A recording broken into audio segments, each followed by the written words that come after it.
Bonjour à tous. Dans cette nouvelle vidéo, nous allons étudier les mécanismes de gestion de mémoire qui sont mis en œuvre dans les systèmes d'exploitation et notamment les systèmes d'exploitation embarqués et temps réel. Nous exposerons des concepts relativement simples, sans trop entrer dans les détails de la gestion de la mémoire dans les systèmes d'exploitation qui sont plutôt généralistes. Généralement, la gestion de la mémoire est divisée en deux grandes familles de mécanismes. Le premier type est regroupé sous le nom de gestion statique de la mémoire. Dans cette gestion de la mémoire, le nombre de tous les objets qui vont être manipulés par le système d'exploitation ou le noyau sont connus au préalable, avant même l'exécution de l'application. C'est-à-dire que nous connaissons le nombre de tâches, le nombre de ressources, le nombre d'objets servant à la synchronisation ou à la protection des ressources, comme les sémaphores, les boîtes aux lettres et tous les objets en fait, qui vont intervenir au sein de l'application. De la même façon, la taille mémoire de ces objets est clairement identifiée et ne peut pas être modifiée au cours du temps. D'autre part, on ne permet pas dans cette configuration de créer des objets, quels qu'ils soient, au cours de l'application. Tout est déjà déterminé avant même de lancer l'application. Il n'y a pas non plus d'allocation mémoire à proprement parler, c'est-à-dire qu'on ne va pas disposer de mécanismes qui vont permettre d'allouer de la mémoire au cours de l'application. Donc les avantages de cette gestion sont qu'il est très facile de prédire le déroulement des différentes tâches des applications. Il n'y a pas de possibilité de dysfonctionnement de la mémoire puisque tous les objets ont été étudiés au préalable et donc il y a suffisamment de mémoire dans le système pour pouvoir gérer l'intégralité des objets. D'autre part, les mécanismes mis en œuvre dans la gestion de la mémoire sont tellement simples qu'il est possible d'accéder à ces objets dans un temps qui est complètement déterministe et constant. L'inconvénient, bien entendu, de ce type d'approche est son manque de flexibilité puisque tout doit être prévu avant de lancer l'application. Dans le cadre d'une gestion dynamique de la mémoire, le nombre d'objets que l'on a à manipuler au cours de l'application, il n'est pas connu a priori. On peut changer ce nombre-là, le nombre d'objets, pendant le déroulement de l'application.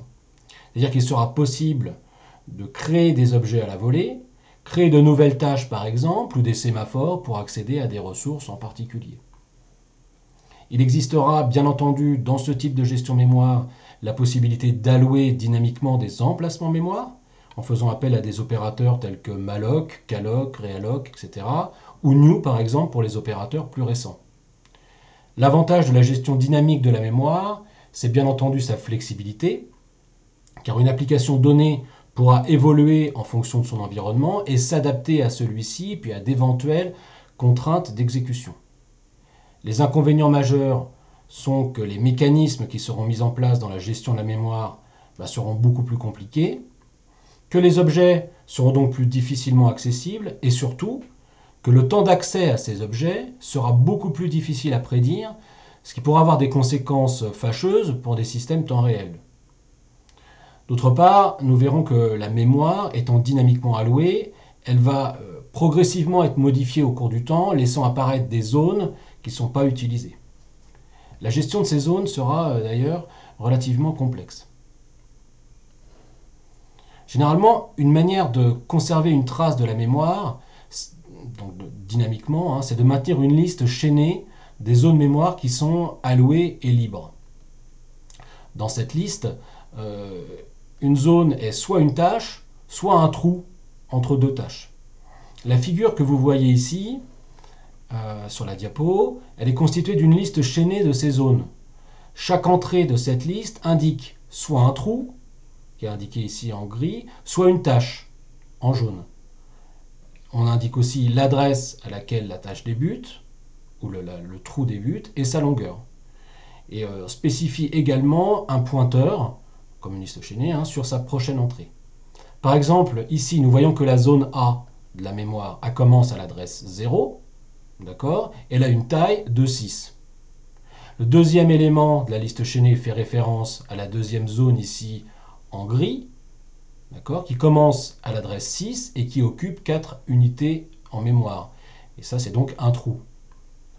Toutes les régions de la mémoire sont donc répertoriées dans la liste chaînée suivante. Et quand les tâches et les trous sont indiqués dans une liste triée par adresse, plusieurs algorithmes peuvent servir à allouer de la mémoire à une tâche qui est nouvellement créée.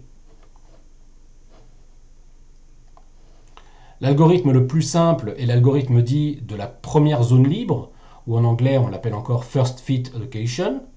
Dans cet algorithme, le gestionnaire de mémoire va parcourir la liste des zones jusqu'à trouver un trou qui soit assez grand. Le trou est ensuite divisé en deux parties, une qui est destinée à la tâche et l'autre à la mémoire, qui n'est pas utilisée. Sauf bien sûr si la tâche et le trou ont la même taille, dans ce cas-là, on recouvre complètement la zone. Mais ça, c'est statistiquement peu probable.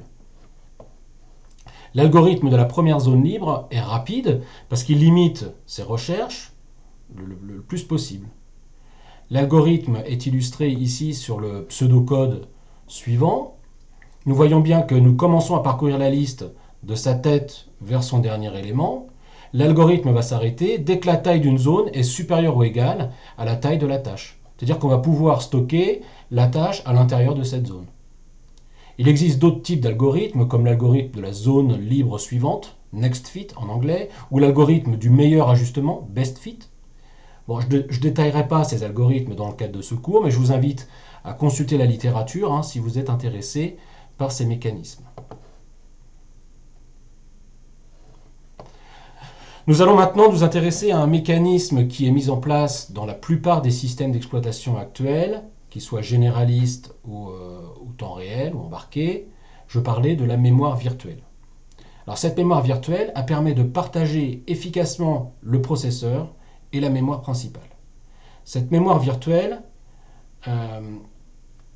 permet également de protéger certaines portions de la mémoire en autorisant ou non l'écriture ou la lecture de certaines sections qui sont spécifiques. Bon, nous allons voir comment cette mémoire virtuelle est mise en œuvre. La plupart des systèmes à mémoire virtuelle se servent d'une technique qu'on appelle pagination. Sur n'importe quel processeur, il existe un ensemble d'adresses mémoire que les programmes peuvent générer ou utiliser.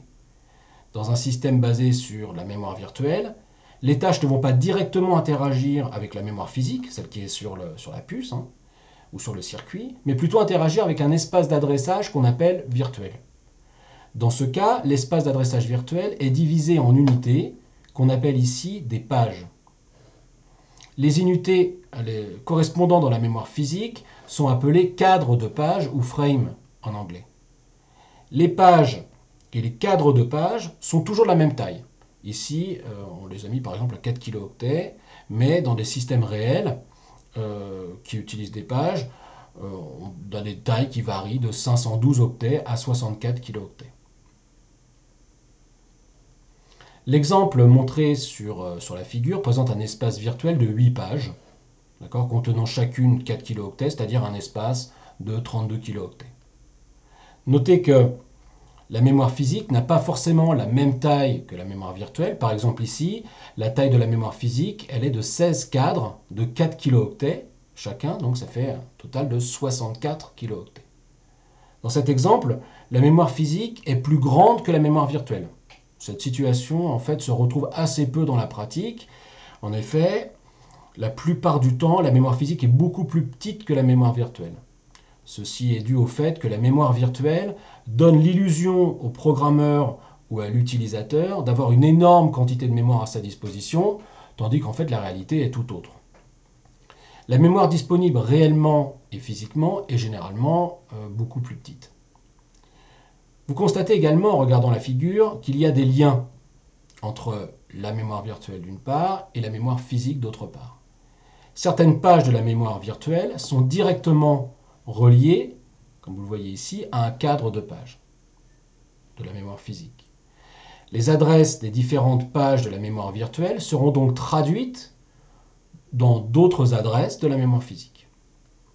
Nous pouvons constater également que si la mémoire virtuelle et la mémoire physique n'ont pas exactement la même taille, il y aura des liens manquants. C'est-à-dire que certains cadres ne seront pas reliés à des pages, c'est ce qui est le cas ici. On voit qu'il y a des cadres qui se retrouvent un peu tout seuls. Dans le cas où la mémoire physique est plus petite que la mémoire virtuelle, certaines pages ne seront pas reliées à des cadres de la mémoire physique.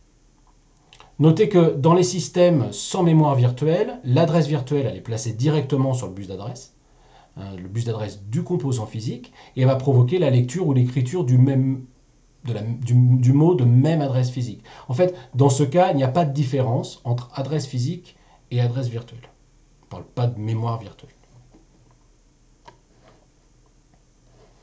Dans les systèmes basés sur la mémoire virtuelle, en revanche, les adresses virtuelles ne vont pas directement sur le bus mémoire, mais dans une unité de gestion mémoire qu'on appelle MMU, pour Memory Management Unit.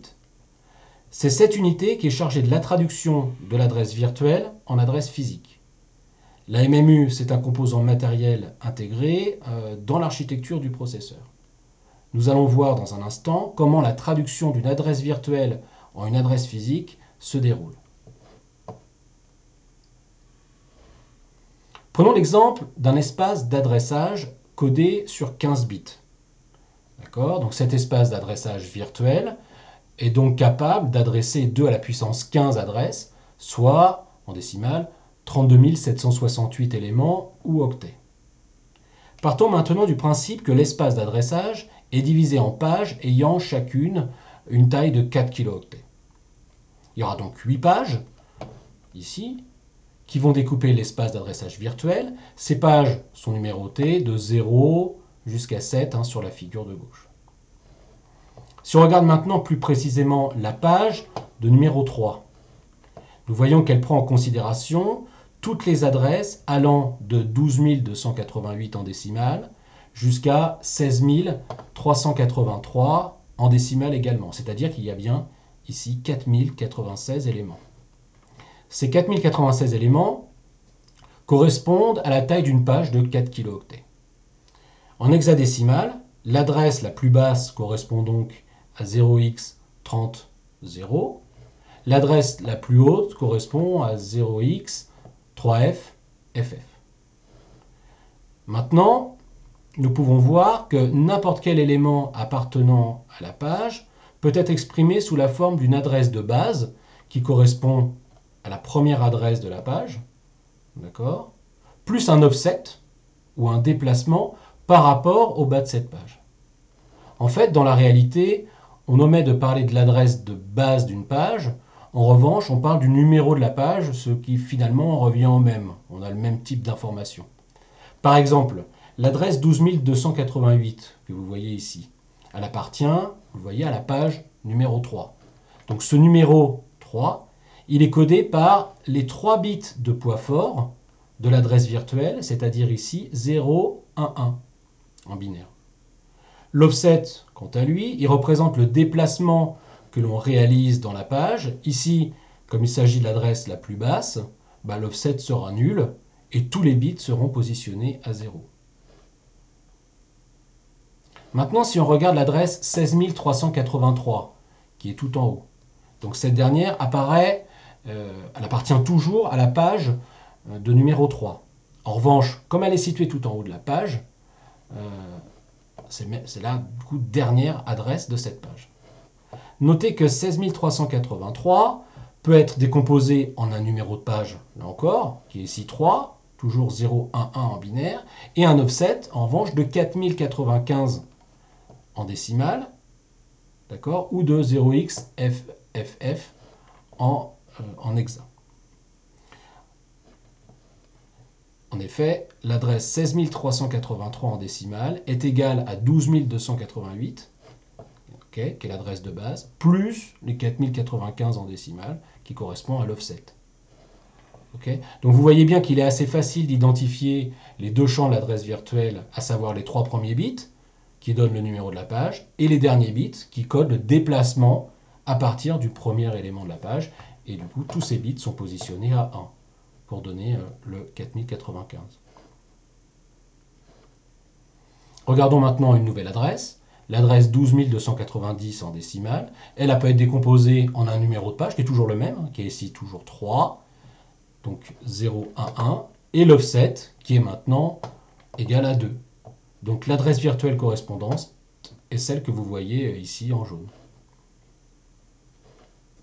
Si on regarde maintenant ce qui se passe au niveau de la mémoire physique, les adresses sont codées sur 16 bits et l'espace d'adressage est divisé en 16 cadres de pages de taille 4 kilooctets identiques à ceux de la mémoire virtuelle.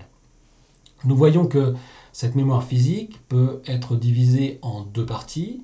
Une partie représente le numéro de page sur 4 bits, allant donc de 0 à 15, ou de 000 à 1111 en binaire. Les autres 12 bits codent le déplacement à l'intérieur d'une page, c'est-à-dire un déplacement allant de 0 à 4095 en décimale, ou 0xFFF en hexadécimal, comme pour la mémoire virtuelle. Rentrons à présent à l'intérieur d'une MMU afin de voir comment elle fonctionne et pourquoi nous avons choisi d'utiliser des tailles de pages multiples de puissance de 2. La figure suivante nous présente un exemple d'adresse virtuelle mise en correspondance via la MMU et traduite en adresse physique. L'adresse virtuelle, rappelez-vous, est de 15 bits, elle est divisée en deux parties, un numéro de page sur 3 bits et un décalage sur 12 bits.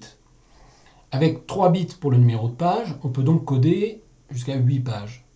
Ce numéro de page, lui, va être utilisé comme indice dans la table de page. Le numéro du cadre de page correspond à la page virtuelle. Ceci constitue la première colonne que vous voyez dans la table des pages et que vous voyez sur la droite de la figure. Il existe une autre colonne, donc la deuxième ici. Cette colonne contient un bit qui permet d'indiquer si le cadre de page a été associé à une page ou non. Si le bit est à 0, il n'y a pas de correspondance.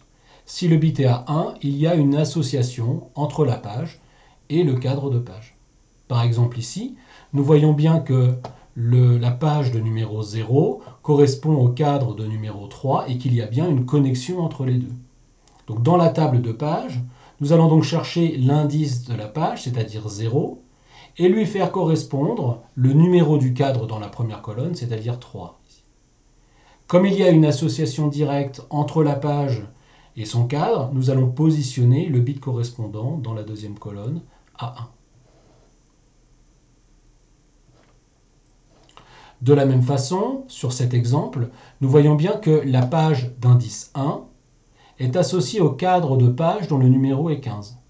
Nous allons pouvoir ainsi compléter la table de page et remplir la deuxième ligne de celle-ci. La deuxième ligne de cette table de page correspond au numéro 1 et elle explicitera le lien vers le cadre de page associé.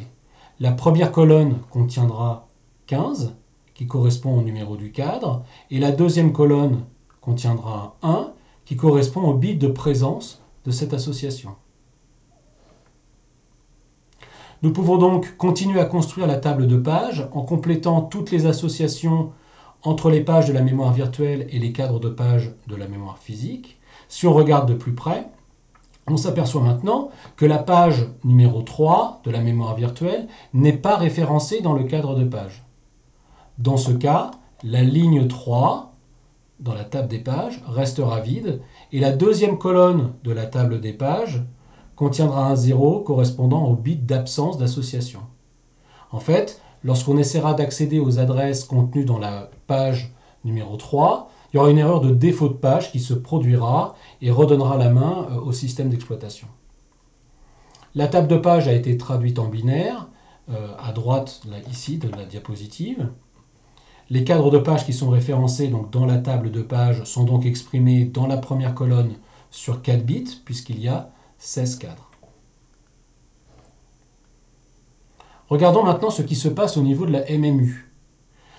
Ce composant va simplement consister à traduire une adresse virtuelle provenant d'une page en une adresse physique à partir de la table de page qui, elle, est gérée par le système d'exploitation et sauvegardée quelque part en mémoire.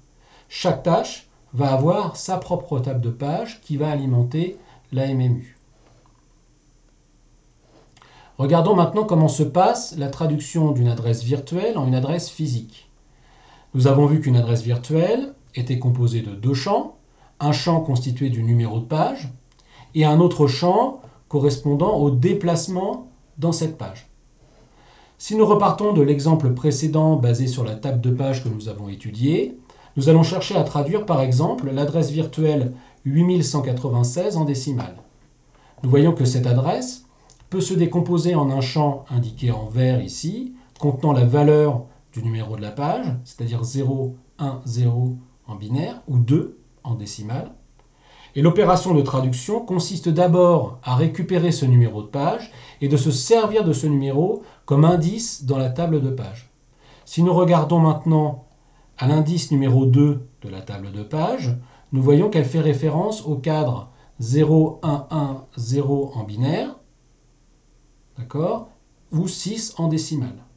Nous voyons également, en étudiant la deuxième colonne, que la correspondance est effective, c'est-à-dire qu'il y a bien une association entre la page et le cadre correspondant.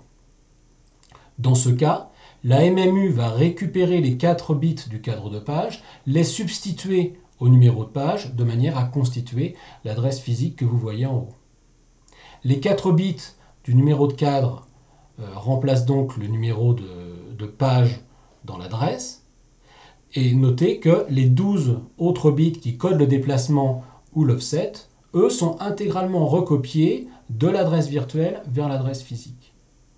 L'adresse physique correspondante est donc l'adresse que vous voyez ici écrite en binaire, exprimée sur 16 bits, et qui équivaut à la valeur 24 580 en décimale. Donc pour résumer, afin de construire l'adresse physique, le champ déplacement ou offset de l'adresse virtuelle est recopié intégralement dans le champ déplacement de l'adresse physique.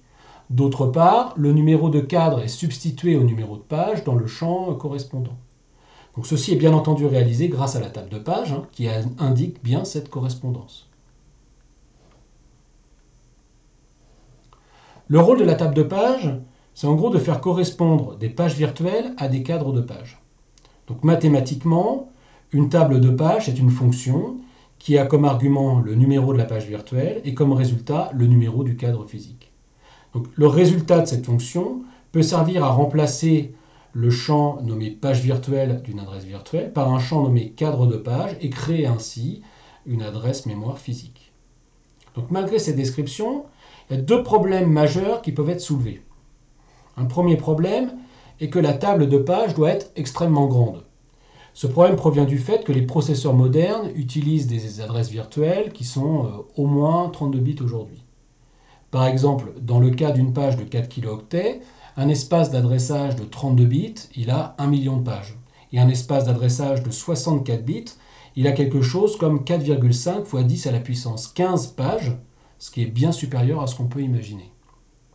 Donc, avec 1 million de pages dans l'espace d'adressage virtuel, la table des pages doit avoir 1 million d'entrées. En outre, il faut se rappeler que chaque tâche a besoin de sa propre table de pages, parce qu'elle a son propre espace d'adressage virtuel.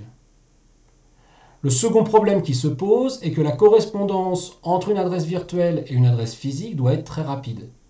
En effet, pour chaque instruction qui fait appel à la mémoire, il est nécessaire de faire référence à la table des pages à chaque fois.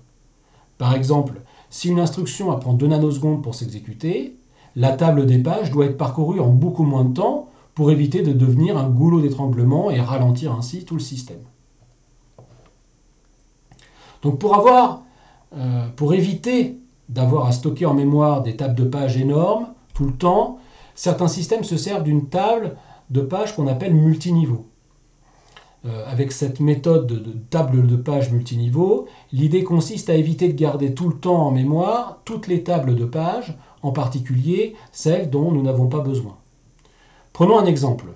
Supposons qu'une tâche ait besoin de 12 mégaoctets d'espace mémoire. Donc on aura 4 mégaoctets par exemple pour stocker le programme, les 4 mégaoctets suivants pour stocker les données et les 4 mégaoctets de mémoire supérieure pour la pile. Entre le haut des données du coup, et le bas de la pile, il existe un gigantesque trou que j'ai représenté ici en blanc et qui est inutilisé. Donc sur la figure suivante, nous voyons comment la table de pages à 2 niveaux, là en l'occurrence, peut être utilisée pour résoudre le problème. Sur la gauche, nous avons des tables de pages de niveau 1 avec 1024 entrées, donc de 0 jusqu'à 1023, qui correspondent au champ PT1 codé sur 10 bits. Ce champ, il va être employé comme indice dans la table de pages de niveau 1. Comme PT1 est codé sur 10 bits, il y a donc 1024 entrées qui représentent 4 mégaoctets parce que la totalité des 4 gigas, c'est-à-dire 32 bits de l'espace d'adressage virtuel, a été découpée en 1024 morceaux. Donc l'entrée localisée par l'indexation de la table de page de niveau 1 produit l'adresse ou le numéro de cadre de page de la table des pages de second niveau. C'est le principe. Donc l'entrée 0 de la table des pages, ici en vert, pointe sur la table des pages du corps du programme. L'entrée 1 en bleu, ici, pointe sur la table des pages des données.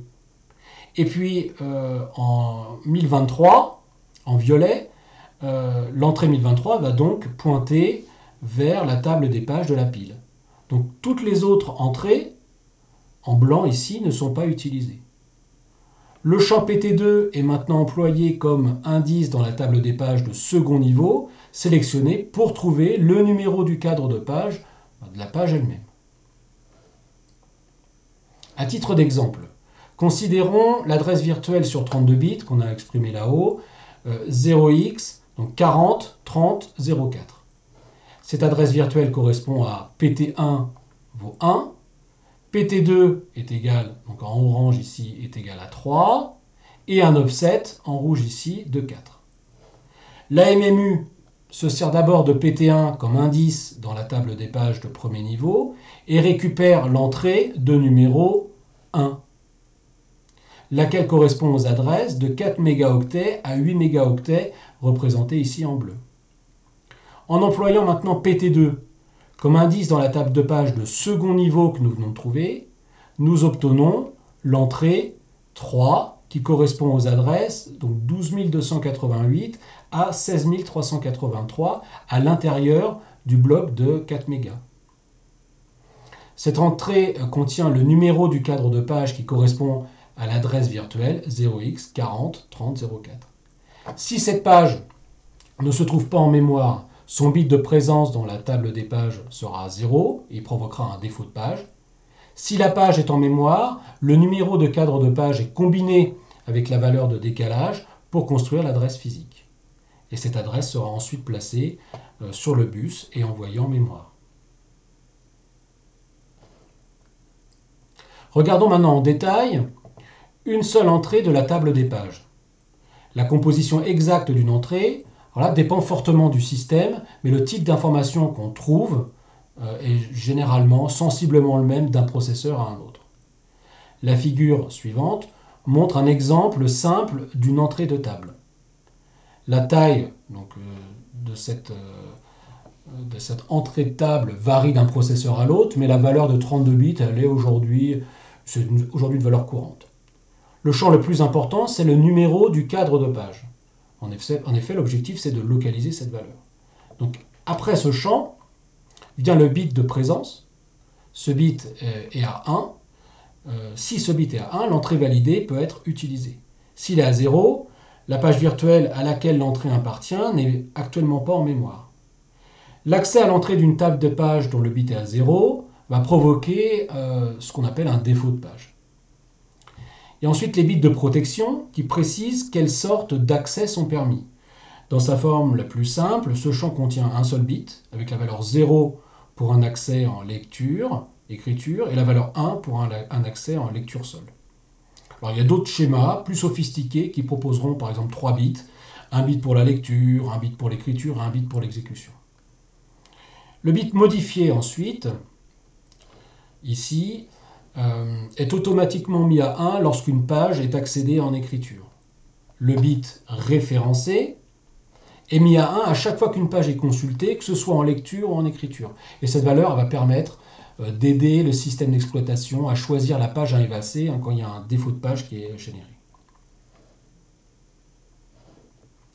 Voilà, nous venons de voir quelques mécanismes permettant de garantir l'utilisation optimale de la mémoire, notamment en utilisant la mémoire virtuelle. Ces mécanismes permettent notamment d'assurer la protection de cette mémoire en isolant les applications et les utilisateurs les uns des autres. Avec la mise en œuvre de la mémoire virtuelle, il n'est pas possible pour une tâche, c'est ça qui est très important, d'accéder à d'autres zones mémoire, ce qui n'est pas autorisé. Ceci pourrait se traduire, on l'a vu, par des défauts de page par exemple. Les inconvénients de ces mécanismes de protection sont, on l'a vu aussi, le temps qui est nécessaire à la traduction d'une adresse virtuelle en une adresse physique. Cette traduction exige en effet d'accéder à la table de page, de la parcourir, ce qui peut prendre un temps significatif. D'autre part, nous avons également besoin d'une quantité relativement importante de mémoire pour implanter ces tables de traduction elles-mêmes, même si on a vu qu'il existe des mécanismes, comme les tables multiniveaux, qui permettent de réduire l'empreinte mémoire. Nous avons vu également que dans un contexte applicatif, les tâches sont souvent réveillées, ce qui implique d'avoir un accès fréquent à la mémoire, puisque je vous le rappelle, chaque tâche a son propre espace d'adressage et sa propre table de page. Il est donc nécessaire à chaque changement de contexte de sauvegarder l'intégralité de ces tables de page, ce qui peut représenter également un surcoût en termes de temps d'exécution. Maintenant, il est tout à fait possible de ne pas mettre en œuvre tous ces mécanismes de protection mémoire. Dans ce cas, les architectures logicielles et matérielles associées sont très simples. Le temps d'accès aux différents objets de l'application est très court et il est surtout constant. C'est-à-dire qu'on peut prévoir le temps d'accès de tous les objets, ce qui est très intéressant dans un contexte d'exécution en temps réel, vous pouvez l'imaginer. Par contre, le fait de ne pas avoir de mécanisme de protection peut s'avérer très dangereux pour le système. En effet, s'il n'y a pas de mécanisme de protection, toutes les tâches vont se retrouver dans le même espace d'adressage. Il n'y aura donc pas de garantie qu'une tâche ne puisse pas accéder à d'autres zones mémoire, ce qui peut s'avérer très problématique si l'application n'est pas programmée correctement. À titre d'exemple, voilà un bout de code en C qui peut avoir des conséquences dramatiques sur l'exécution d'un programme. Il peut potentiellement conduire à une défaillance de l'application. Cette erreur ne sera pas détectée par le compilateur, mais elle conduira vraisemblablement à une instabilité du système. En effet, nous voyons ici qu'un tableau a été alloué en mémoire pour stocker 100 entiers, donc typiquement des valeurs de 32 bits. En revanche, si on regarde de plus près la boucle, on voit qu'elle va se dérouler pendant 100 itérations.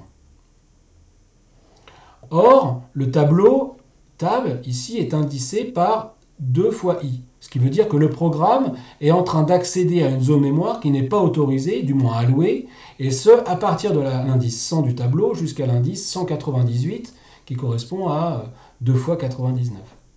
Donc ceci provoquera sans doute une faute, qui pourra ou non être détectée, tout dépend de ce qui est stocké en mémoire après le tableau tab.